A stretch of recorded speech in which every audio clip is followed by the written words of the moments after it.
If you truly love someone, you actually love them twice. The first time happens quickly, almost without you realizing it. It's built on butterflies, attraction, and all the beautiful things they show you at the beginning. But the second time you love them is completely different. It happens slowly, quietly, and only after you've seen everything they've been hiding. Most people never make it to that second love because they leave the moment things get difficult. But real love, the kind that actually lasts, doesn't begin until you choose to stay after seeing who they really are.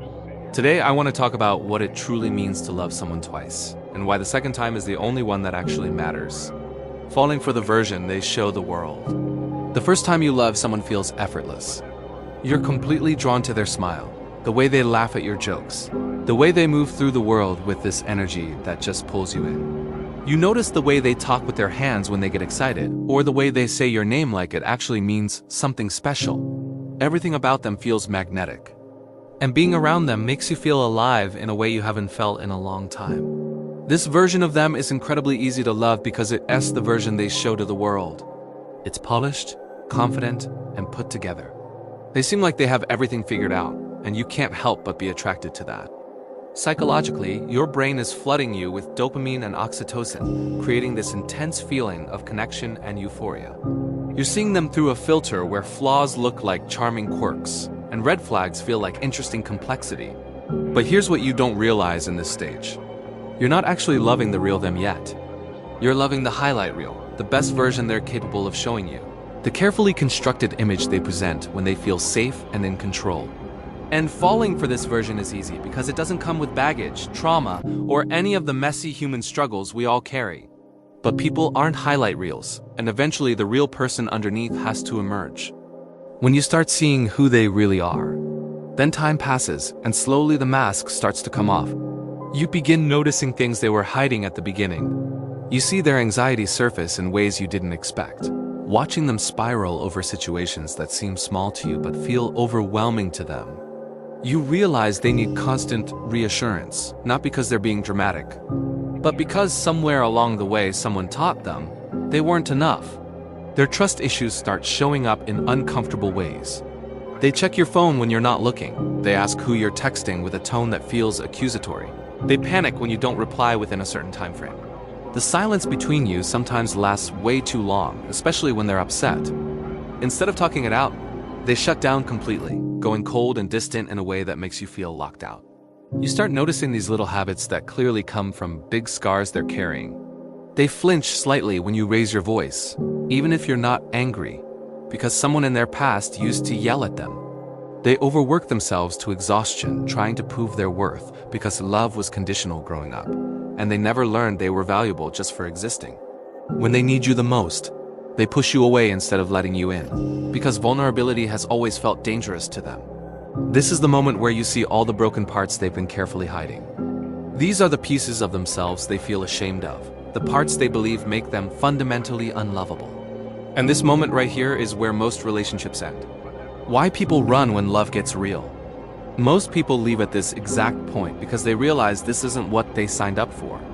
They wanted the fun dates, the chemistry, the exciting late-night conversations where everything felt easy and natural.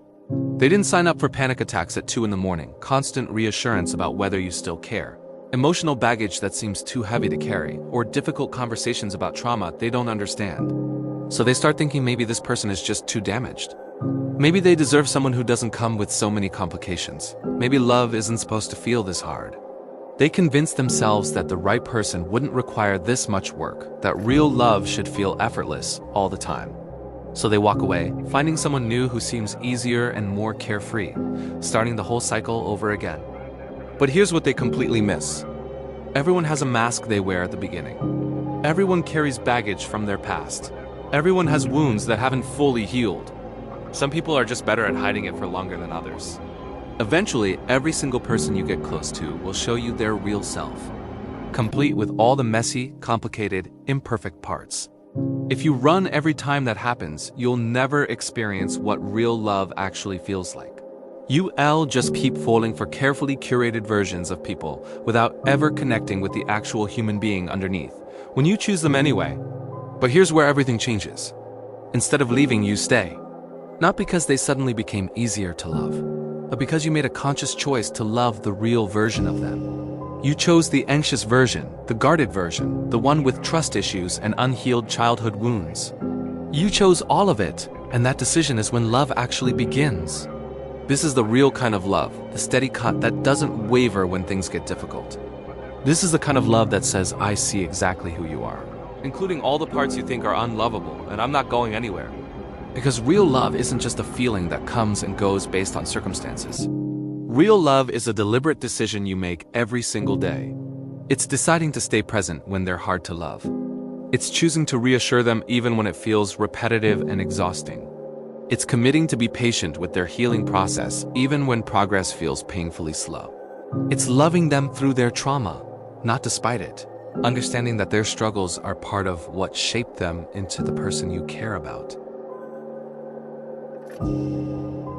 This second time you love someone feels completely different from the first.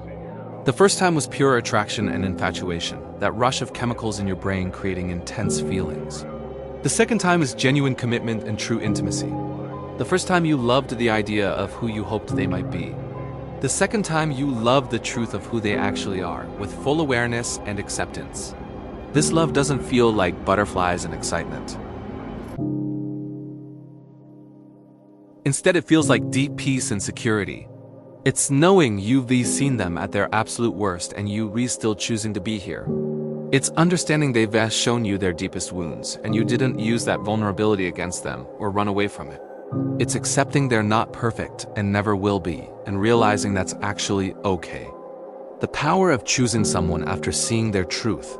When you say I love you after all the hard parts have shown up, after you've seen behind the mask and into their actual soul, those words mean something entirely different. That's not just a feeling anymore. That's real, committed, unconditional love.